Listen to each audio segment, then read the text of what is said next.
Any festival grows by reputation. People have to trust it to take their vacation at that time. They have to trust that they're not going to be gouged by vendors. They have to trust that the music's really going to be good and worth their time, and they learn to believe in it, and that spirals over time until it becomes a big event.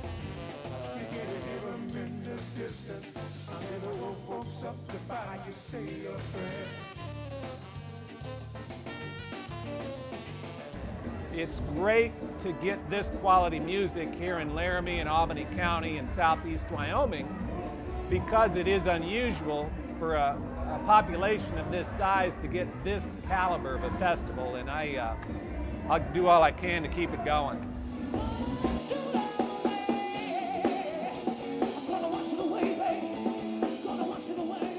As it stacks up nationwide, I think the venue or the lineup is as good as any place.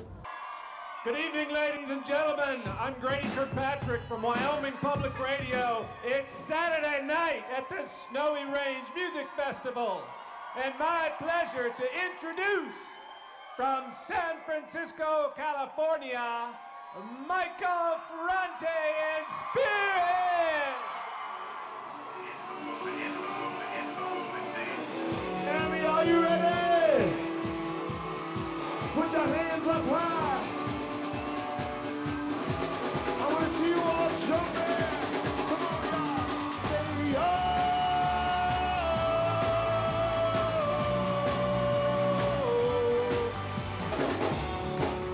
Everyone deserves music.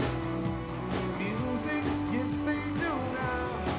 Everyone deserves music. I would say the scope of the festival is defined by the big stage behind me, 3.5 stories tall, 72 feet wide, 40 feet deep, and it's a majestic scene, especially at night when the lights all go on and we have the big mural behind it of the Snowy Range. Then we have another stage to the north and a stage underneath the bleachers. So we have 3 stages. We have 40 shows over 3 days' time.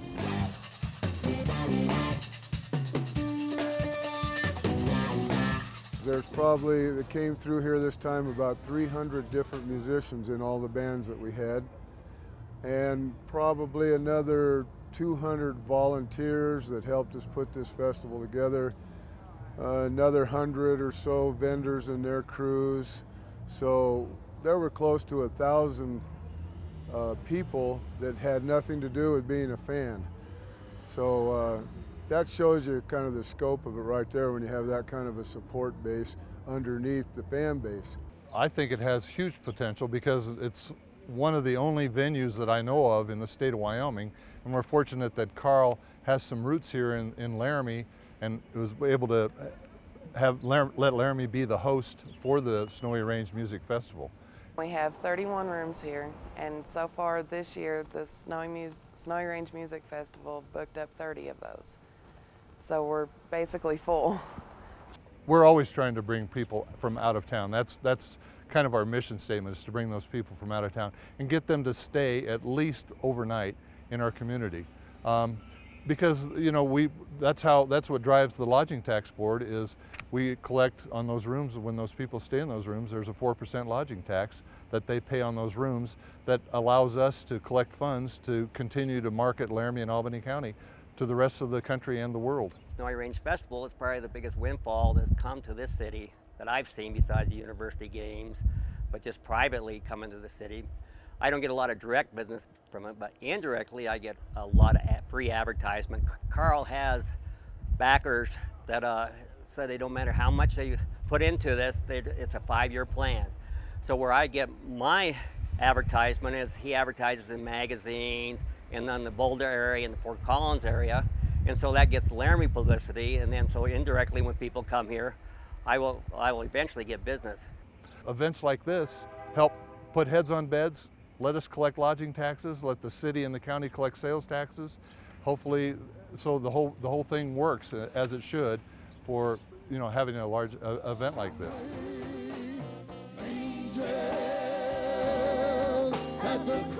Most big music festivals are in major cities, and there's tons of people that are entertainment fatigued, and people here don't get that opportunity very much. So we're bringing the music to the people, and they have much more of an appreciation for it than the people in big cities because they get it all the time.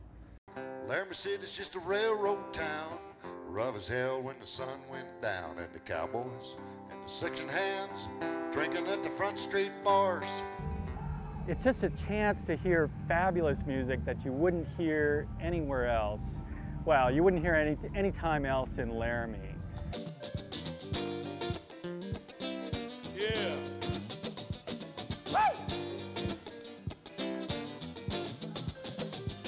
I generally prefer the people who are not the headliners. I often like the people who are on the acoustic stage, or people who maybe not a lot of people have heard from, and to me, they are the greatest. Ain't going back to Barton Hollow, devil gonna find me wherever I go. You know, we had the Neville Brothers, they were outstanding. We had Michael Fronte last night, the headliners. But the bands that you've never heard of that you get to experience, they're the ones.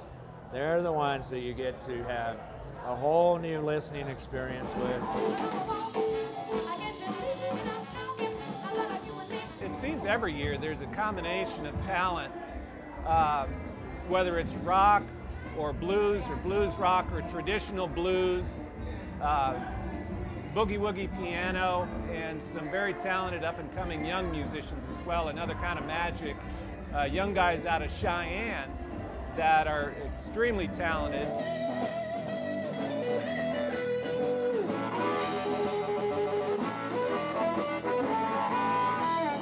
You know, being from Los Angeles and then coming from Fort Collins, you would never think that there's such a great music scene in Laramie and in Wyoming for that matter, and definitely taking me by surprise in a really good way. Well, I think the importance of festivals is not only for the public to see different artists playing either the same genre but in different styles or different genres, but it's also important for artists to meet each other and hear each other. I'd like to say that my goals are very big for this. I want this to be one of the premier music festivals in the country, if not the world, and definitely the premier music festival of the Rocky Mountains. Life in this love in this life. There is life in this love in this life. How you feeling, yo? So we say, wise folks count their blessings, fools count their problems, but you're both of them to me.